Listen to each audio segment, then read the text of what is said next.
young people for purpose of violence. And we are very, very much concerned of recent activities during protests where shops have been banned, businesses banned, government vehicles targeted, police stations. That culture must come to an end. We want people to exercise their political rights peacefully and respecting the rights of their colleagues and everybody else in this area. So I think those are some of the key issues we like to mention. Otherwise, generally, Nyeri is very peaceful, a place of many investments, except for these few organized criminals. The rest of the place is very peaceful. People are going about their business. Government projects are going on well. Housing, markets, most of the roads now, contractors are back to site, and these projects are ongoing. And we want to see our people succeed. There is, oh yeah, I almost forgot this. There is, because of government interventions, there is a lot of revival in the agriculture sector. So prices of agricultural products are going up, whether it's milk, coffee, and so forth. And as a result, there are theft of farm produce, including avocados, that are doing well in this region. And there is a good working relationship between the security team and the farmers and the cooperatives. We want to ensure that their coffee is escorted to the mills, out of the mills to the stores. We are working with the cooperatives to encourage them to put CCTV cameras.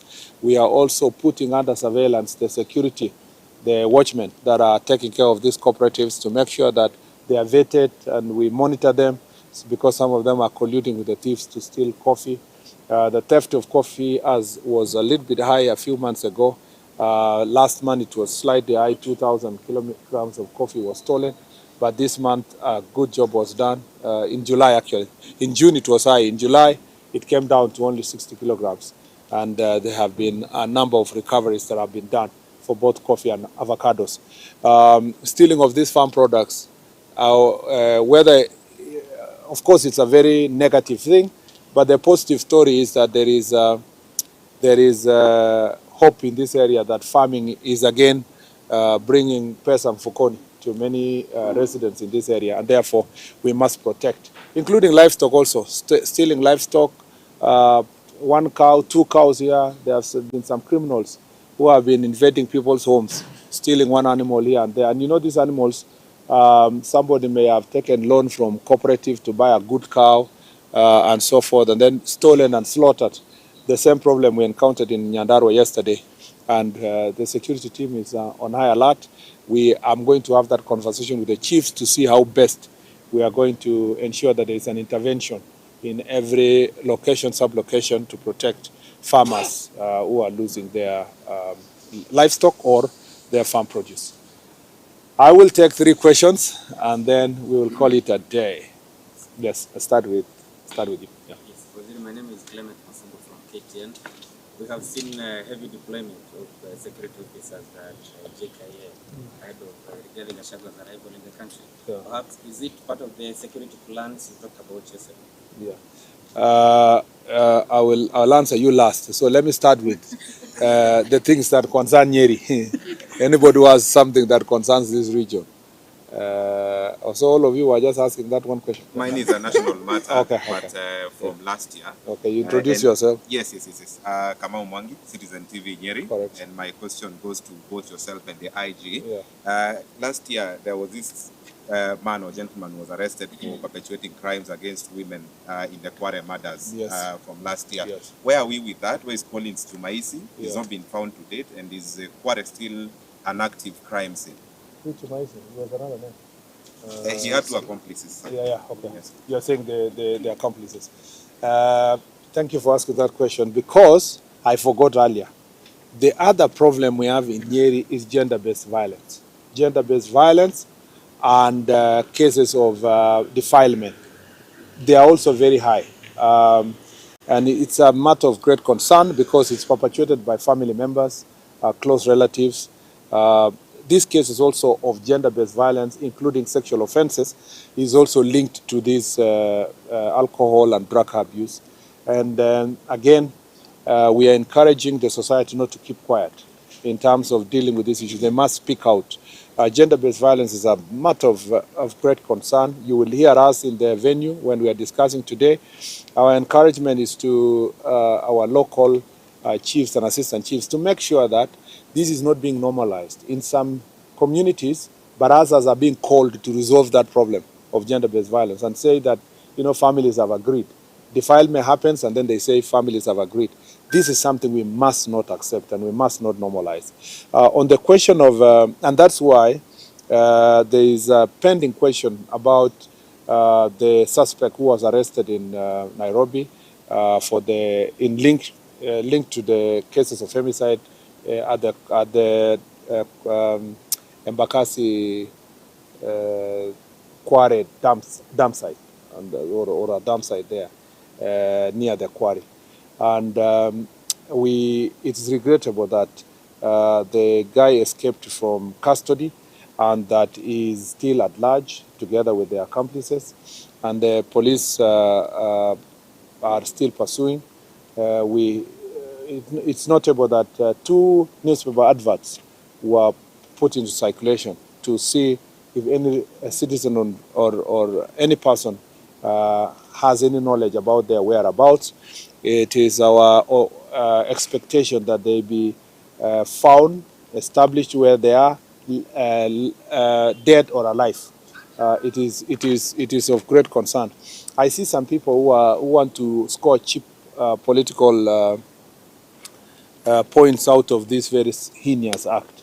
It's something that we take seriously. Remember that the president, even pursuant to that incident, established a task force to look at the issues of femicide in the country, and the report is ready. We should be able to present its findings, most of its findings related to some of the things I talked about: society, investigations, early warnings, communication.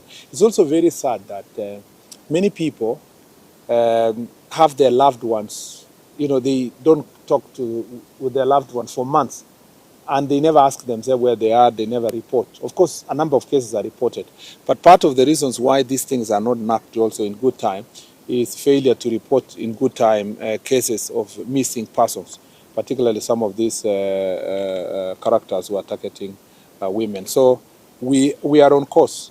We continue pursuing where they are. They are not the only criminals who are at large. Some of other suspects, National Police Service is pursuing about robbery violence, among others.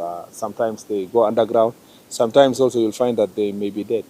But we must find out where they are, whether it's dead or alive. Yeah, because Waziri, the question is, for how long do the families of these loved ones have to wait until they get the justice that they deserve? We cannot put timeline on something that we have absolutely no control as to where they are. If it was an issue where the National Police Service knew that somebody is sitting there and they are saying investigation is not going, it would have been an issue.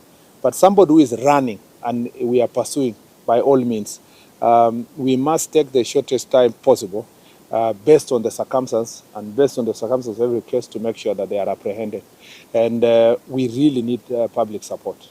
We want to ask Kenyans, if it's even possible for us to put another advert, we can do so, and ask as many Kenyans as possible to help us with information on its whereabouts, so that we can, and their accomplices.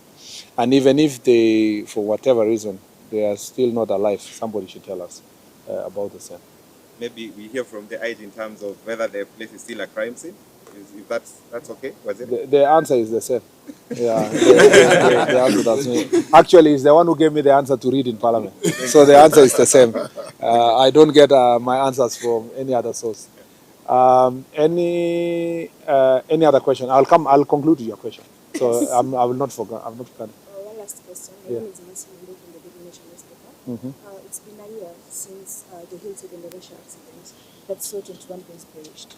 We have not heard anything from the government. No report, nothing. What is going on? I would be lying to tell you. I'd be lying to tell you that I am aware of the where the report is at the moment. It would be something I would try to find out. The investigations was instituted and it was coordinated by the Ministry of Education. because it was an education issue. But of course, the National Police Service are involved, and multi-agency level of involvement. Maybe then, based on your question, we can either find out before the forum starts, and then how far it is. I can call my colleague in education, and we can consult also with the IG so that during the forum I can answer your question. So I hope that you will be there for me to make a better informed clarification during the Jkia la Usalama forum. There was a hand somewhere here. One more question. Yeah. In the issue of the fight against this, actually, the issue of the liquor crisis in Kenya is actually within the country. Yes. You perhaps coming up with a regulation or rather working out within the counties, the county assemblies, make sure that You tighten that issue. A lot of what is happening with alcohol now is about enforcement. I am very happy that this is one of the counties, together with Nyandarua, that have a very good law. You can't fault the county assembly or the county government on the legislation. This county established way back very good legislation about licensing. And they have been very strict in terms of licensing. I have been briefed today that the licenses only, there are about 17 bars. Is it Nakada? 17 bars that have only been licensed in this county. The only sad story is that there are many bars that are operating without license. So the issue is to have a joint enforcement between the counties themselves, because they have an enforcement department of the counties with the help of the police officers and the security team and NACADA to close these bars. Something I didn't even say earlier, which is important for me to say, is that in part of the areas where there is proliferation of also adulterated alcohol or alcohol that is substandard or so, it can't happen without the collusion of also local security agencies. So there is usually a failure somewhere by the OCS or a chief or a national government official. So we have what we have done, and what the IG has done, is to reorganize to every other time to reorganize the police officers pursuant to the intelligence information that comes out from the citizens on those who are colluding with these unscrupulous business people to allow these adulterated alcohol to be sold, especially ethanol.